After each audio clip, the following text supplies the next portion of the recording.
زینب نہ ملی، یعنی کہ 2 دن گزر گئے۔ 21 اکتوبر کی صبح 12 بجے عمر فاروق جاتا ہے چھوٹے بھائی کے پاس اور جا کر کہتا ہے میری بات سن۔ کہتے جی، کہتا ہے مجھے پتا ہے تو بڑا پریشان ہے لیکن میں نے بھی تیرے سے بڑی ضروری بات کرنی ہے۔ کہتا کریں۔ کہتا ہے یار مجھے خواب آیا ہے۔ اب وہ کہہ رہا ہے خواب آیا ہے؟ کیا باتیں کر رہے ہیں بھائی؟ کہتا ہے یار تو میری بات تو سن، مجھے خواب آیا ہے۔ سنائیں کیا خواب آیا ہے؟ ایک سفید رنگ کی لمبی سی داڑھی ہے اور بزرگ ہیں، وہ بابا جی ہیں، وہ میری خواب میں آئے ہیں، آ کے مجھے کہتے ہیں عمر کی لبدا پھر دیں۔ میں نے کہا بابا جی زینب نو لب دے پھر دیاں، زینب نہیں لبدی، بھتیجی میری۔ انہوں نے آگے سے مجھے یہ کہا اوے اتھوں نہیں لبنی، تسی جے زینب لینی ہے تے او ڈیک نالے چلے جاؤ، اتھوں لبے گی۔ میں نے کہا اچھا بابا جی، یہ میرا خواب تھا۔ پھر میری آنکھ کھل دی۔ بھائی کہتا ہے خواب تو بھائی خواب ہوتے ہیں، 2 دن ہو گئے، جگہ جگہ تلاش کی ہے، زینب کہیں نہیں ملی ہے۔ اگر خواب ہی پورے ہوتے تو پھر سب کے خواب پورے نہ ہو جاتے بھائی۔ مایوس ہوا ہے چونکہ بیٹی بھی نہیں مل رہی۔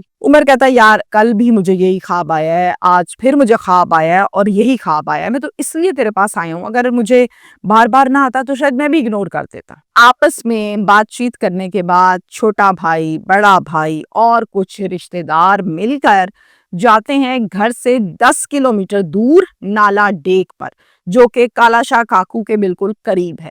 وہاں پر جا کر تلاش کرنے لگتے ہیں زینب کو، اور پھر وہاں پر انہونی ہوئی، کرشمہ ہی ہو گیا۔ آواز ایک آتی ہے زینب مل گئی، زینب مل گئی۔ جیسے ہی باپ نے یہ آواز سنی، لپکا اس شخص کی طرف تو دیکھا کہ زینب کی لاش واقعی زمین پر پڑی ہوئی تھی۔ یہ لاش بہت بری حالت میں تھی، جگہ جگہ سے پھول چکی تھی۔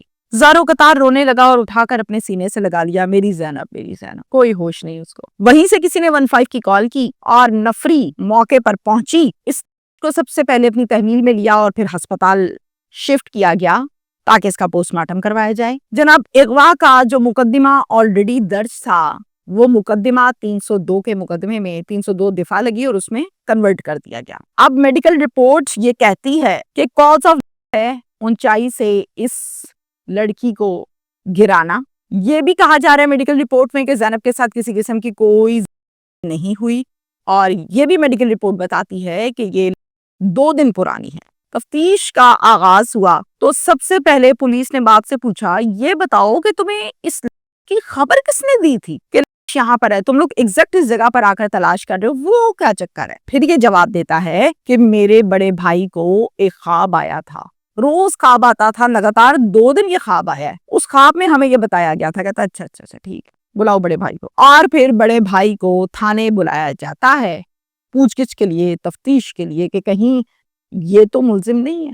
اب جب وہ آ جاتا ہے تو پولیس پوچھتی ہے ہمیں بھی خواب سنائیں جو آپ کو آیا تھا۔ جب اس نے پورا خواب سنایا تو پولیس نے کہا تسی تے بہت بڑے پیر ہو، تھانوں خواب آ جاندہ ہے۔ پھر تفتیش ہوتی ہے پراپر انداز میں، اور پولیس پہلا سوال یہ کرتی ہے کہ آپ نے زینب کو پھینکا ہے، اور آگے سے جواب یہ دیتا ہے میں نے پھینکا ہے۔ میں نے کیوں پھینکنا ہے اس کو؟ اب باڈی لینگویج میچ نہیں کر رہی، فیس ایکسپریشنز میچ نہیں کر رہے۔ تم کہاں تھے جب زینب لاپتہ ہوئی تھی؟ کہتے ہیں میں تو اس ٹائم گھر پر ہی تھا۔ کہتے ہیں اچھا ایگزیکٹلی ٹائم بتاؤ، ٹائم بتایا جاتا ہے، اوکے ڈن۔ اس کے بعد پولیس ایگزیکٹلی اس ٹائم کے جو کیمراز تھے وہاں پر اس راستے میں ان کو چیک کرتی ہے۔ سی سی ٹی وی فوٹیج ایک ہاتھ لگ جاتی ہے جس میں باقاعدہ طور پر یہ دیکھا جا سکتا ہے کہ 19 اکتوبر کو 5:15 بجے کے قریب عمر فاروق ایک بائک پر پیچھے بیٹھا ہے اور نالا ڈیک سے واپس آ رہا ہے، یہ دکھائی دیتا ہے باقاعدہ فوٹیج کے اندر۔ اب پولیس نے اس سے دوبارہ سے پوچھا بائک کون سی ہے اور بائک پر کون سا بندہ تھا؟ اس نے بتایا۔ بائک سوار کو بھی تھانے لے کر آ جاتے ہیں پولیس والے اور آ کر اس کو پوچھتے ہیں کہ ہاں بھائی کیا معاملہ ہے، اس دن کس کو تم نے لفٹ دی تھی، کیا معاملہ تھا؟ کہتا ہے میں شہر سے واپس آ رہا تھا، اب یہ پسینے سے شرابور تھا، اس کی حالت بگڑی ہوئی تھی، گھبرایا ہوا تھا، میں نے کہا تھک گیا ہوگا، چلو میں چھوڑ آتا ہوں، میں جانتا ہوں ہمارے گاؤں کا بندہ ہے، اس کو میں نے کہا بیٹھو، یہ بیٹھا اور میں چھوڑ آیا، اس کے علاوہ تو مجھے کچھ نہیں پتا۔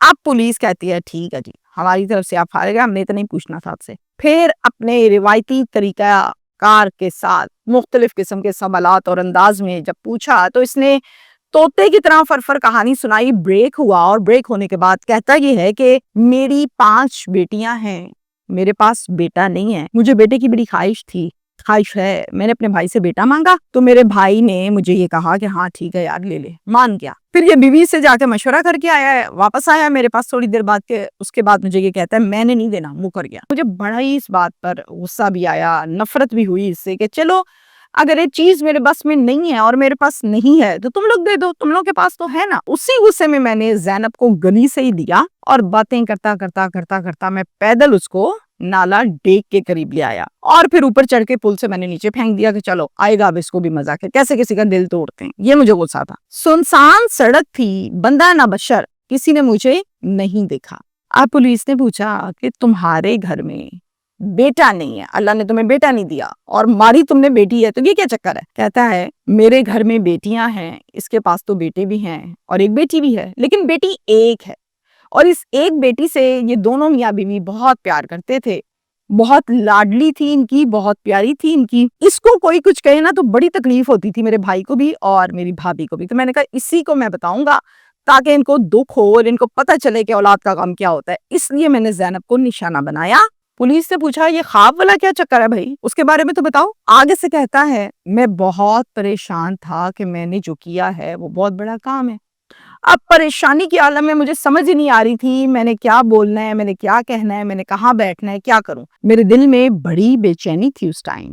پریشانی کی عالم میں مجھ سے یہ بھنڈ ہو گیا ہے, غلطی ہو گئی ہے. کوئی سوچے سمجھے اسکیم کے تحت نہیں, میں نے خواب کا کوئی ڈرامہ کیا, بس میرے منہ سے نکل گیا. پھر میں نے بات کور کرتے کرتے کرتے خواب بنا لیا اس کو اور باقاعدہ طور پر سنایا. کل شام کو ایک خبر سامنے آئی ہے کہ عمر فاروق مبینہ طور پر سی سی ڈی کے ساتھ مقابلے میں یہ ہلاک ہو چکا ہے. یہاں تک ہے ہمارا آج کا کیس اور اس کی ڈیٹیلز جو میں نے آپ کو بتائیں. اگر کسی کے گھر بیٹیاں پیدا ہو رہی ہیں تو وہ اختیار نہ ماں کا ہے نہ باپ کا ہے. کسی کے گھر بیٹے پیدا ہو رہے ہیں تو وہ بھی اختیار نہ ماں کا ہے نہ باپ کا ہے. بیٹی اللہ دے 100 بسم اللہ, بیٹا دے 1000 بسم اللہ, کیونکہ آپ کا اختیار نہیں ہے. آپ نے ٹوکن نہیں جمع کرایا اللہ کے پاس کہ مجھے بیٹے کے لیے اتنا ٹوکن ہے اور بیٹی کے لیے اتنا ٹوکن ہے. ایسے لوگوں کی جانب دیکھیں جن کے ہاں 20 سال 25 سال 30 سال گزر گئے شادیوں کو, اولاد نہیں ہے. میں ایسی بے شمار بہترین قسم کی امیر کبیر فیملیز کو, میاں بیوی کو جانتی ہوں جو اپنی بیویوں کو امریکہ تک لے کر گئے ہیں علاج کے لیے. پیسہ لگایا نہیں ہے, پیسہ بہایا ہے. ایک ہو جائے نہیں ہوا, قدرت کو نہیں منظور. پھر اس کا مطلب کیا ہے کہ وہ بہن بھائیوں کو کرنا شروع کر دیں؟ یہ مطلب ہے اس بات کا؟ یہ مطلب ہرگز نہیں ہے. بات صرف اور صرف دل کی اور نیت کی ہوتی ہے. اللہ کے کیے ہوئے فیصلوں کے اوپر الحمدللہ ہی اچھی ہوتی ہے. آپ اللہ کے کیے ہوئے فیصلوں کے اوپر اپنی ٹانگ چڑھائیں, اپنی دھونس چڑھائیں, اپنی عقل مندی دکھانی شروع کر دیں تو عقل مندی یہ ہوتی ہے, ایک تو بھائی سے دشمنی, نفرت. آپ خود کہاں گئے؟ کہاں گئے وہ بیٹے جو آپ نے لینے تھے اللہ سے؟ کہاں ہے وہ بیٹا جو آپ نے بھائی سے مانگا تھا؟ کتنا پیار کرنا تھا آپ نے اس کو, آپ خود ہی نہ رہے. تو غلط کام غلط نتیجہ, سیدھا کام سیدھا نتیجہ. شکریہ.